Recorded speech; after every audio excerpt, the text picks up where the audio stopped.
আপনাদের একটা ছবি দেখায়, এই দেখেন, এদিকে খেয়াল করেন, দেখেন ছোট্ট, এখানে বলছে যে শীতের তীব্র ঠান্ডায় এই সন্তানটা জমে গিয়ে সেখানে মৃত্যুবরণ করেছে। এর চাইতে কষ্ট আর কি হতে পারে? একজন বাবা, একজন মা, তার সন্তান কোলের শিশু, 2 মাস 3 মাস বয়সের একটি শিশু শীতের ভিতরে ঠান্ডায় জমে মৃত্যুবরণ করতেছে, এর চাইতে কষ্টের আর কি হতে পারে?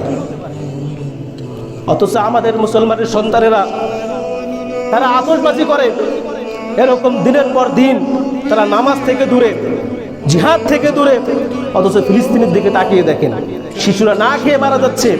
ভিডিওগুলো দেখবেন, বর্তমানে ফিলিস্তিনের ভিডিওগুলো দেখবেন, তারা কান্নায়, তারা মানে এমনভাবে কান্না করতেছে, মানে ভিডিওগুলো দেখলেই অঝরে চোখ দিয়ে পানি চলে আসে। এমন অবস্থায় ফিলিস্তিনের মুসলমানরা, তারা এত কষ্ট করে যুদ্ধ করতেছে, এত কষ্ট করে দেশের ভিতরে টিকে আছে, ইসলামের উপরে টিকে আছে, দ্বীনের উপরে টিকে আছে। আমাদের উপরে এরকম নির্যাতন হয়? বলেন, এরকম নির্যাতন হয়েছে কখনো? এরকম নির্যাতন কোনো কিচ্ছু আসে নাই।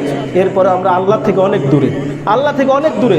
আপনার সন্তানকে এইরকম শিক্ষা দেন, যেই শিক্ষা দিলে ফিলিস্তিনের সন্তানদের মতো, যেই শিক্ষা দিলে ফিলিস্তিনের 10 বছরের একটা বালক বন্দুক হাতে, এবং কি বন্দুক না পেলে একটা ইট দিয়ে ইসরায়েল বাহিনীকে আঘাত করে, এরকম শিক্ষা আপনার সন্তানকে দেন।